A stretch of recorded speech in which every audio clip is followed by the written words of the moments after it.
Assalamualaikum warahmatullahi wabarakatuh. Selamat siang, salam sejahtera untuk kita semua. Alhamdulillahirrahmanirrahim. Saya Dwi Andika Maulana akan melakukan proses pra observasi terhadap supervisi pembelajaran atau pembelajaran supervisi dengan rekan sejawat. Di sini saya bersama Pak Tri Sutrisna sebagai pengajar geografi di kelas 10. Ya, Assalamualaikum Pak Tri. Waalaikumsalam. Bagaimana, sehat keadaannya? Alhamdulillah. Ya, Pak Tri, sebelum melaksanakan proses pembelajaran yang akan saya coba supervisi dengan Pak Tri, ada beberapa hal yang ingin coba saya tanyakan untuk menambah kepercayaan diri, menambah penguasaan materi nanti pada saat proses pembelajarannya. Mohon maaf sebelumnya, tujuan pembelajaran yang ingin dicapai oleh Pak Tri itu apa? Oke, jadi saya kebetulan nih ngajar di kelas 10 Pak Adi. Levelnya masih bertahap lah, masih rendah gitu. Yeah. Jadi tujuan pembelajaran yang ingin dicapai ini dalam pembelajaran saya ini adalah memahami terkait dengan pengetahuan dasar geografi dan terapannya terhadap kehidupan sehari-hari Pak Dika. Yeah. Itu kan emang geografi kan ilmu alam lah ya. Dimana emang anak-anak itu harus bisa bersahabat dengan alam. Jadi harus kita kaitkan dengan kehidupan sehari-harinya. Berarti geografi yang ditarik ke kehidupan sehari-hari gitu ya. Iya. Artinya ya sangat menyenangkan sekali. Kemudian area pengembangan apa yang hendak Pak Tri capai nanti terhadap anak-anak? Saya melihat dari tuntutan di kurikulum Merdeka Pak Dika, di capaian geografi sendiri itu ada dua fase, ada proses dan keterampilan. Di mana yang diambil itu yang pertama itu ada membaca dan menuliskan atau identifikasi Pak Dika. Jadi di situ anak itu harus bisa mengidentifikasi nih sebuah permasalahan, gitu kan. Nah kemudian yang kedua mencari dan mengolah, gitu. Karena memang berita-berita hoax itu kan sering beredar tuh. Nah, maka di geografi itu kan salah satunya mereka harus bisa memahami sebuah data. Gitu. Nah, anak itu dari kelas 10 sudah diajarkan bagaimana cara mencari, kemudian mengolah informasi yang bukan hoax gitulah, yang baik gitu. Atau yang kemudian yang ketiga itu ada tuntutan dalam memahami ini. Nah, ini level yang paling rendah Pak Dika. Jadi kelas 10 itu memahami. Atau yang berikutnya ada analisa, berpikir kritis di sini. Nah, disinilah yang akan jadi endingnya, tahapan peningkatannya gitu ya. Harapannya meskipun mereka kelas 10 dasarnya memahami, tapi saya menginginkan ada suatu tahapan yang lebih dari pembelajaran saya, itu bisa menganalisa, berpikir kritis gitu kan. Nah yang terakhir sesuai dengan cakapan abad 21 yang saya tekankan dalam pembelajaran saya itu sebenarnya adalah keterampilan abad 21 Pak Dika, yaitu yang dikenal dengan 4K itu kan. 4K. Kreatif, kritis, kolaborasi, dan komunikasi. Nah itu makanya pelajaran komunikasi dan kolaborasi tetap akan ada di pembelajaran saya. Artinya dalam prosesnya lebih mengedepankan, artinya lebih ke aksi si peserta didik ya, artinya anak yang memang akan bergerak sendiri gitu ya. Betul. Kemudian strategi atau model yang disiapkan oleh Pak Tri apa nih kira-kira? Nah itu yang pertama kita terkait dengan tadi tuh mencari, mengolah informasi, kemudian membaca dan menuliskan atau mengidentifikasi. Saya menggunakan strategi studi pustaka Pak Dika. Jadi anak-anak itu nanti saya minta untuk mencari berbagai literatur. Nah mereka tuh pengen saya mereka tuh bisa memilih literatur yang benar, bukan literatur yang hoax gitu. Nah makanya itu yang saya gunakan. Jadi anak benar-benar bisa langsung terjun ke dunia nyata tuh, memilih mana yang baik, mana yang nggak baik, berita yang benar, mana berita yang salah gitu. Itu dari pustaka. Kemudian yang kedua pada tahap memahami, ya ini masih membaca literatur Pak Dika. Tapi nanti saya cross checknya dengan tes lisan Pak Dika di situ. Nanti saya kasih sebuah permasalahan, nah anak mengaitkan dari apa yang mereka baca, kemudian dikaitkan dengan permasalahan dengan tes lisan saya tadi. Nah kalau anak sudah bisa mengaitkan itu, berarti kan anak sudah mulai memahami itu apa yang dia baca. Gitu. Nah terus untuk menganalisa, saya menggunakan metode problem based learning. Nah jadi nanti aksinya apa, masalah-masalah di kehidupan sehari-hari itu akan saya bawa ke dalam pembelajaran saya. Nah kemudian mereka itu tadi dapat menganalisa, menyelesaikan semua permasalahan-permasalahan yang di kehidupan sehari-hari dengan ruang lingkup geografi, dengan kajian geografi. Berarti lingkup-lingkup yang ada di kasus nyata diangkat gitu ya, artinya pengalaman yang mereka alami langsung gitu ya, atau yang mereka sadari. Kemudian proses penilaiannya nanti seperti apa Pak Tri? Nah tadi yang pertama ada tes lisan, saya bilang tadi tuh di tes lisan itu saya udah nyiapin instrumen buat menilai anak itu. Berarti berupa instrumen ya? Instrumen tes lisan, apakah sudah bisa memahami atau belum. Terus kemudian yang kedua, nanti juga saya juga menggunakan pembelajaran berdiferensiasi area Pak Dika, tapi saya tekankan kepada konten hasil akhir. Hasil akhirnya. Jadi anak itu nanti saya minta terakhir itu kan merancang sebuah aksi nyata terkait dengan penyelesaian masalah itu. Itu saya menggunakan pembelajaran berdiferensi bebas konten. Jadi anak nanti boleh menggunakan video atau menggunakan infografis lah gitu. Tergantung kreativitas anak aja nanti. Assalamualaikum warahmatullahi wabarakatuh. Waalaikumsalam warahmatullahi wabarakatuh. Ya, sebelum kita mulai belajar kita pada hari ini, saya minta tolong satu orang buat memimpin doa. Ya, silakan. Kita berdoa dulu. Duduk siap. Siap. Baca doa menurut saya masing-masing mulai.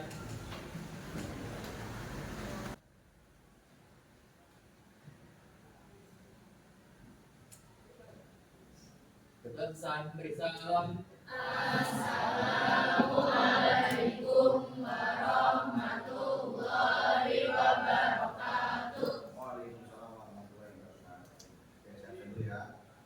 Abdul Hanan, Ahmad Khairul Nizam, Adinda, Arif Al-Mujahid, Hasil Ajib, Aura Isni. Kemarin yang masuk Aisyah, Danit, Dena, Wi, Erwin, Fani, Parla, Galang, Hanifah, Kaila, Kiara, Sabun, Al-Ikram, Hadir. Ojul, Izin, Dia, Aifah, Nazwa, Aziza, Putri Cahaya, Aisyah, Saya Pak. dan bangsa, Saya. Asya, Saya Pak. Ali Pak. Safira, Sheila, Tania, Joel, Juliana, Jara. Ya, berarti hari ini kalau dulu ya kita ambil semua yang masuk ya. Mudah-mudahan kalian semua sehat selalu. Ini kita ada yang istilahnya karena setiap harinya pasti ada sesuatu yang baru-baru yang akan kita dalami, kita latih di setiap pelajaran saya. Oke, baik anak-anak sekalian, konsep dasar kita, tujuan kita ya kemarin saya sampaikan adalah memahami ya pengetahuan dasar geografi dan terapannya dalam kehidupan saya. Jadi endingnya di pelajaran itu adalah kamu bisa memahami ya terkait dengan konsep dasar geografi, kemudian mampu menerapkannya dalam kehidupan saya. Ya, langkah-langkahnya sudah kita tempuh. Dari yang pertama kita mencari, mengolah, ya kemarin dengan sejarah perkembangan geografi dan kemudian bersebulan ya.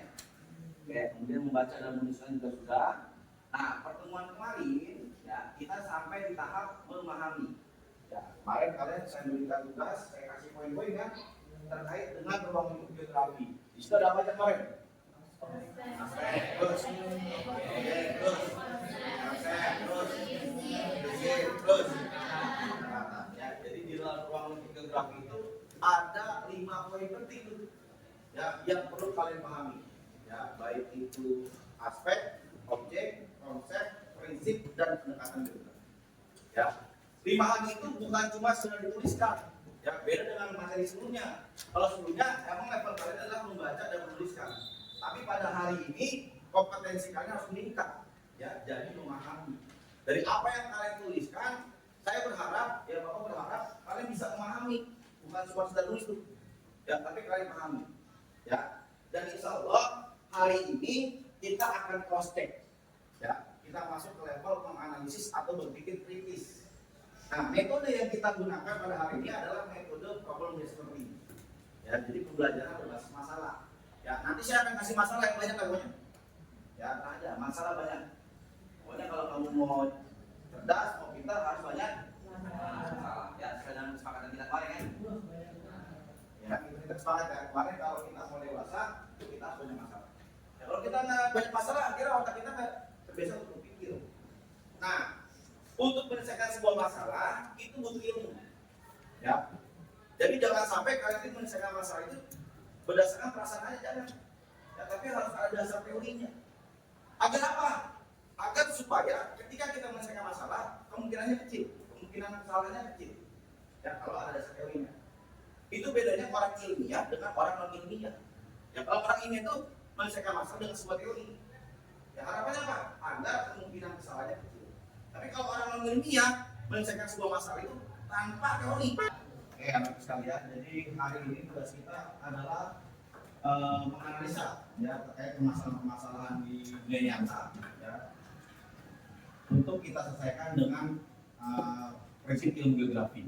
Ya, sebelumnya kan kita sudah belajar yang tadi itu tentang bagaimana memahami ya kan dari sebuah teori ke dalam permasalahan-permasalahan yang dibuat dalam bentuk soal. Nah, harapannya setelah kamu sudah bisa memahami itu, maka kamu bisa menganalisis nih ya terkait dengan permasalahan-permasalahan yang kemudian diselesaikan. Ya, makanya hari ini kita sudah berkumpul dengan kelompok kalian masing-masing. Ya, Yomel, ya, terus si Naifa sama Laki. Ya, kemudian ya, buat presentasi terkait dengan jawaban dibuat video aja. Ya, jadi hari ini hanya video aja ya, tapi kalau bukan berarti kita selesai hari ini enggak. Saya mau tetap dikerjakan minggu depan. Ya, kita bikin kampanye yang bagus. Nah, baru kita presentasi lagi. Jadi kita presentasi, Naifa presentasi, ya kamu lihat.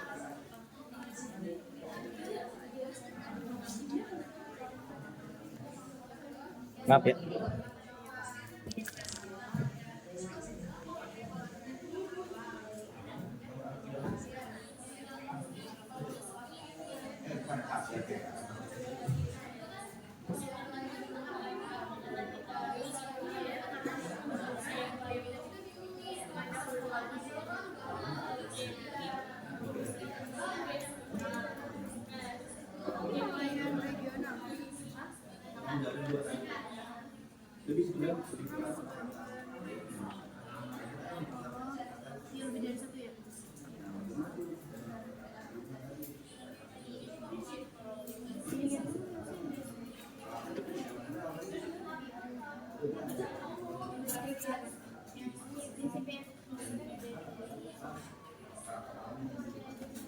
Yang penjelasan lebih detail adalah jembatan. Selanjutnya tugasnya adalah mempresentasikan ya hasil diskusi kalian.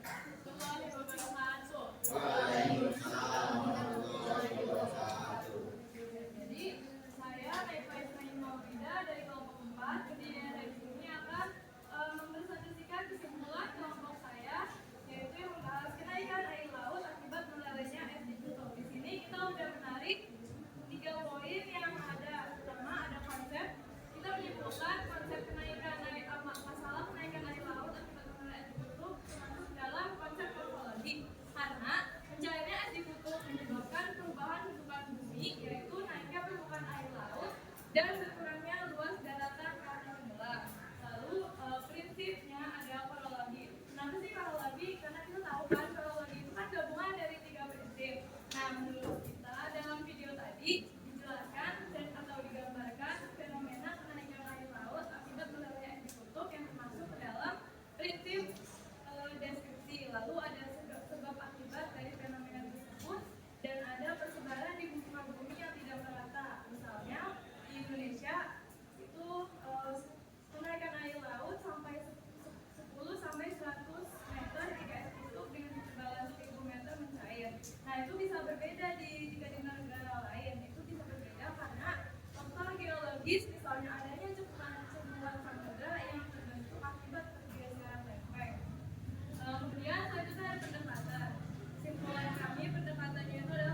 Jadi kalau kemana-mana itu diusahain pakai motor atau mobil saja, dengan kalau misalnya terlalu jauh, lalu juga mengurangi efek rumah kaca.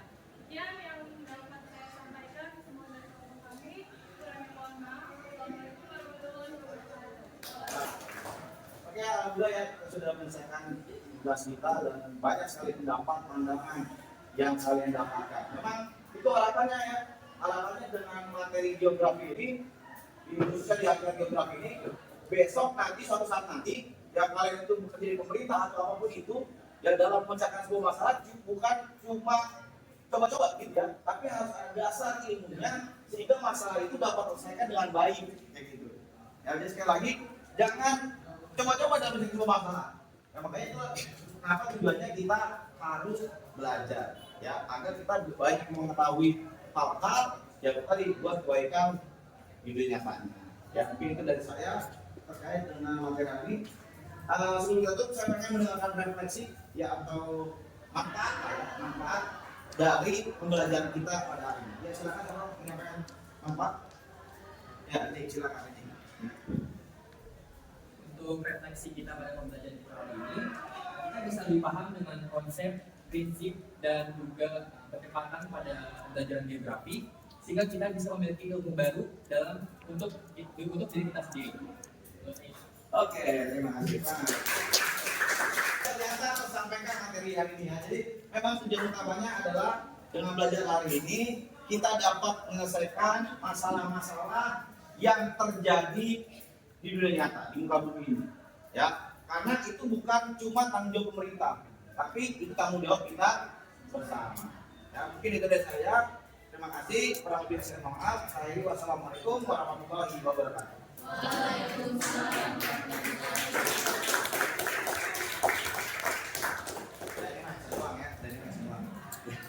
Dari Max doang. Jadi intinya habis ya. Tetap dikerjakan, minggu depan kita ketemu lagi. Bismillahirrahmanirrahim. Assalamualaikum warahmatullahi wabarakatuh. Waalaikumsalam. Alhamdulillahirabbil alamin wa bihi nasta'in wa ala umuri wa ala alihi washabihi ajmain. Alhamdulillahirabbil alamin, kita diberi kesehatan di pagi yang cerah ini yang sudah diberkahi oleh Allah Taala. Di hadapan saya ada pengajar praktik, pengajar praktik, kemudian di sebelah kiri saya ada rekan sejawat saya Pak Tri sebagai guru geografi ya Pak. Kemudian saya sendiri Dwi Andika sebagai CGP di angkatan 10. Hari ini dalam kegiatan proses pasca observasi. Ya.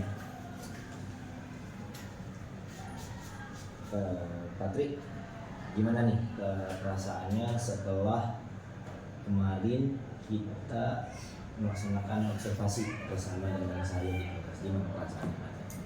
Perasaan jadi kemarin tuh Pak ya, awal mula kan sempat agak pesimis terhadap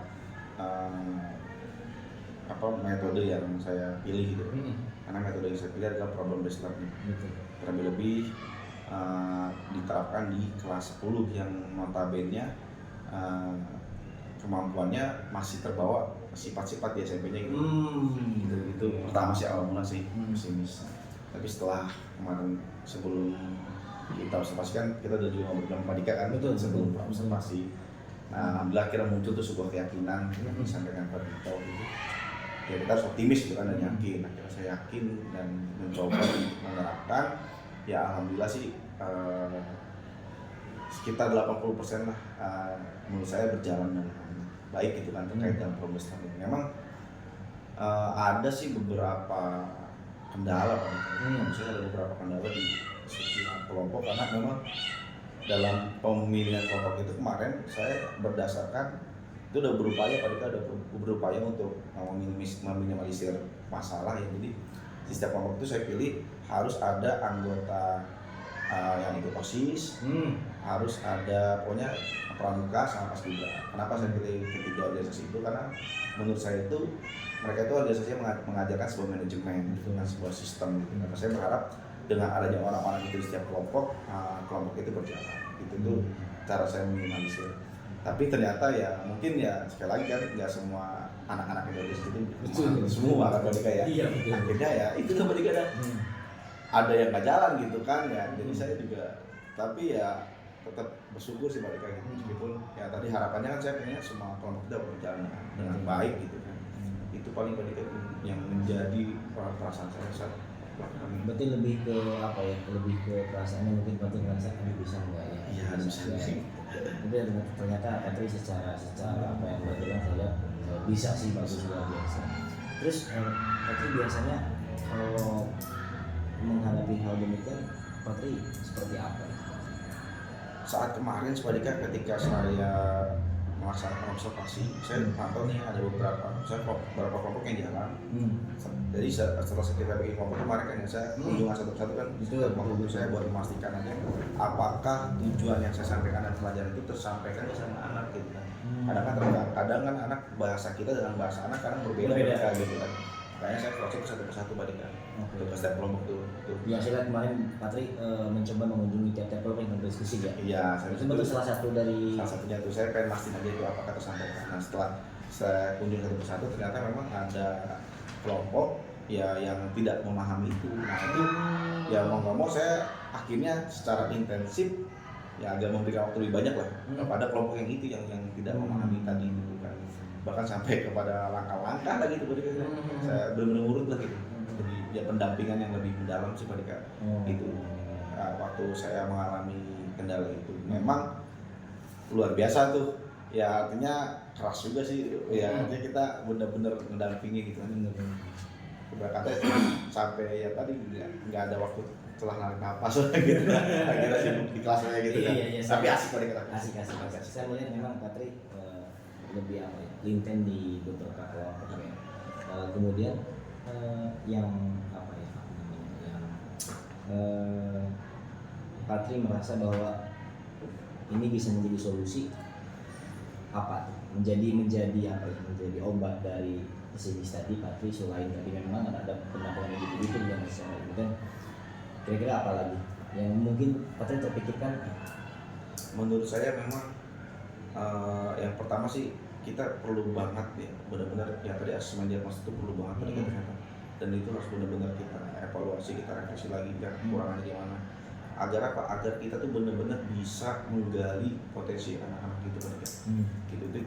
Karena mungkin di kelas 10 kan kita belum terlalu mendalam dan baru berapa pertemuan lah, apalagi geografi kan seminggu sekali pertemuannya gitu kan bisa kehitung itu hanya 3 jam pelajaran itu butuh proses untuk mendalam kita ya. Mungkin itu yang pertama kita gali potensinya, terus kemudian yang kedua juga ya kita sebagai guru juga ya kita harus benar-benar apa ya banyak cara lah Pak Dika, jangan hanya berpikiran terhadap bahwa modul yang kita buat problem based learning gitu kan semua anak tuh harus bisa menganalisis, tapi kenyataannya kalau nggak bisa kan mau ngomong kita harus cari cara lain, termasuk sampai kita andil ikut membantu membuat mereka menganalisis. Jadi dua tadi Pak Dika menurut saya langkah-langkahnya yang pertama kita benar asesmen diagnostik itu harus benar-benar benar-benar apa yang mendalam gitu ya hasilnya supaya kita bisa tahu potensi anaknya. Terus yang kedua yang tadi ya kita juga sih harus terus belajar banyak cari-cari cara cari metode gitu kan, dan kita banyak belajar jadi menemukan termasuk Patri tadi bisa menemukan dengan cara asesmen diagnostik itu membantu juga untuk proses anak ya. Oke, kira-kira Patri selanjutnya setelah Patri merasa bahwa ada solusi dari proses pembelajaran Patri kemarin, langkah selanjutnya Patri akan seperti apa sebagai bentuk tindak lanjut seperti selanjutnya? Nah itu kan waktu itu saya menemukan masalah itu ketika melaksanakan ngajar ya waktu itu. Nanti yang terkait dengan solusi tadi akan saya coba terapkan lagi di pembelajaran berikutnya. Itu pertemuan berikutnya ya? Pertemuan berikutnya saya lanjutkan lagi. Tapi kita namanya juga eksperimen Pak Dika ya. Apakah eksperimen kita ini berhasil atau enggak? Nanti kalau emang ternyata setelah saya di pertemuan berikutnya saya pakai solusi saya tadi ternyata nggak berhasil, berarti saya tetap harus mencari solusi lagi. Mudah-mudahan nanti bisa dengan bertukar pikiran dengan guru-guru yang lain Pak Dika tadi ya. Jadi saya termasuk Pak Dika kan juga kayak kemarin kita udah ngobrol-ngobrol sebelum kita ngajar itu. Mudah-mudahan sih kita ketemu solusi yang terbaik buat anak-anak kita. Gitu. Di pandangan Patri tingkat keberhasilan dari apa yang dicanangkan oleh Patri itu seperti apa? kemarin itu mungkin punya Patri, wah anak saya berhasil nih kalau saya bisa seperti ini sama ya kalau saya sih kemarin sih yang saya tekankan kan peningkatan kompetensi Pak Dika. Saya selalu bilang ke anak-anak bahwa geografi itu adalah sebuah jembatan, bukan tujuan, bukan jembatan, bukan tujuan. Tujuannya apa? Tujuannya adalah sebuah kompetensi tadi Pak Dika. Nah kompetensi yang kemarin saya ambil kan kebetulan adalah menganalisis. Makanya kegiatan yang dilakukan di sebuah pembelajaran itu harus mengarah kepada menganalisis tadi. Si geografi itu cuma sebagai medianya aja. Nah makanya kita tadi yang kemarin itu kan anak saya kasih video sebuah permasalahan yang ada di lingkungan. Sebelumnya udah saya jelasin terkait dengan materi-materi tadi kan. Materi-materi itu mereka harus pahami dulu. Setelah mereka memahami, mereka kaitkan dengan sebuah masalah. Nah mereka harus menyelesaikan masalah itu tapi dengan cara berdasarkan teori. Nah itu baru, menurut saya itu baru menganalisis tadi itu. Gitu. Karena ya tadi metodenya harus sejalan sama kompetensi yang ini. Ya makanya ya menurut saya sih kemarin, tapi setelah belajar terakhir Pak Dika yang anak ujian akhirnya kan presentasi itu betul. Nah itu saya 80% jawaban mereka itu tepat dengan sebetulnya. Jadi emang ada sedikit kepuasan, cuma yang nggak sempurna Pak Dika itu. Apa ada waktu nggak Patri membuat plan waktu nggak sekian pertemuan ini akan selesai akan bagus atau berjalan aja atau gimana? Ada Pak Dika saya buat di alur tujuan pelajaran. Jadi pertemuannya anak harus, makanya kemarin kan itu kan endingnya adalah sebenarnya endingnya adalah memahami prinsip konsep pendekatan geografi Pak Dika. Memahami sebenarnya sampai tahap memahami aja udah kelar tuh. Cuma saya menginginkan sesuatu yang lebih lah. Betul. Akhirnya saya tingkatin kompetensinya menjadi menganalisis. Nah sebelum memahami itu mereka udah mulai dari menuliskan, mengidentifikasi gitu kan, sampai mereka memahami. Itu kan udah langkah-langkah dari awal saya bikin bagan itu Pak Dika. Jadi peningkatan kompetensi lah dari ketemu sama saya, anak menuliskan, kemudian mengidentifikasi sampai dia memahami, dan satu tingkat saya lagi jadi menganalisis. Gitu. Jadi saya pengen ya anak mulai belajar hostel dari kelas 10. Itu sih saya pengen gitu. Luar biasa ya Patri. Melihat dari apa yang telah Patri laksanakan dari mulai kita pra ya sampai dengan observasi sampai dengan lipas ke ini, saya melihat luar biasa apa yang bisa muncul dari Patri, mulai dari apa ya, Patri merasa kesulitan seperti apa, tapi Patri sendiri punya formula yang itu saya rasa bisa dipertanggungjawabkan, bisa diidealkan di pertemuan berikutnya dalam pembelajaran geografi sehingga masukan anak yang itu berkualitas dari diri. Ya saya sih berharap Pak Dika kayak hal-hal yang kayak gini terus kita sebetulnya berjalan terus bagus kayak gini. Cuman kan kita merasa tidak pada intinya, terkadang kalau ngobrol kadang kalau ngidul, padahal ada poin di situ, cuman memang ada urutan-urutan yang harus kita lalui. Oke, luar biasa Patri.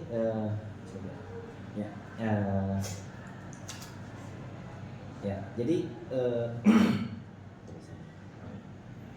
intinya Patri merasa kesimpulan yang bulat buat Patri dalam proses proses pembelajaran kemarin, mulai dari pra, observasi sampai dengan pasca itu apa? Jadi kesimpulannya menurut saya yang pertama itu memang guru itu harus benar-benar bisa memahami sebuah tujuan pembelajaran kita. Memahami sebuah tujuan pembelajaran, kemudian ya setelah memahami tujuan pembelajaran itu guru nggak boleh nyari aman tuh. Nah, guru itu nggak boleh nyari aman. Tetap kita nggak boleh nyari aman. Tetap kita harus mencari sebuah metode yang memang mengarahkan kepada tujuan itu. Kan terkadang kita mau nyari aman aja lah gitu kan. Gitu makanya ya tadi kesimpulannya satu, guru memahami tujuan pembelajaran, kemudian guru membuat metode pembelajaran sesuai dengan tujuan pembelajaran tanpa nyari aman dari Pak Dika. Gitu kan. Nah, terus yang terakhir ya guru juga ternyata setelah harus mencari metode tadi, dan guru benar-benar harus memahami metode itu. Bagaimana pelaksanaannya ketika di kelas gitu. Artinya sintak-sintaknya tetap harus dijalankan supaya metode itu benar-benar bisa berjalan dengan baik kayak gitu loh. Jadi kesimpulan dari saya seperti itu ya. Intinya ya memang kita ternyata memang harus terus belajar dan belajar ya. Itu belajar sepanjangnya itu benar sekali dari guru kayak itu kesimpulannya berikan. Ya kalau bisa saya bantu, memang intinya seorang guru itu harus terus belajar aja. Tidak hanya kita membelajarkan anak, tapi kita harus belajar sebagai diri untuk berkompetensi. Ya, terima kasih banyak Patri. Saya berharap di pertemuan berikutnya kalau kita nanti melaksanakan coaching bisa lebih hangat lagi. Mungkin ada masalah-masalah di antara kita, Iya. saya sendiri mungkin di kelas atau Patri Iya. mungkin di kelas bisa menjadi bahan untuk apa ya, peningkatan kualitas diri kita kan dengan semakin mengobrol dengan orang yang tentunya ada solusi di situ yang muncul. Itu Pak. Terima kasih banyak Pak Trik atas waktunya, benar-benar bermanfaat buat saya khususnya, demikian juga buat Patrik. Terima kasih. Tutup. Ya, demikian percakapan pasca observasi saya bersama dengan Patri, kemudian disaksikan oleh Ibu Hajar Pipit sebagai pengajar praktik. Terima kasih. Bila kita Wassalamualaikum warahmatullahi wabarakatuh. Waalaikumsalam.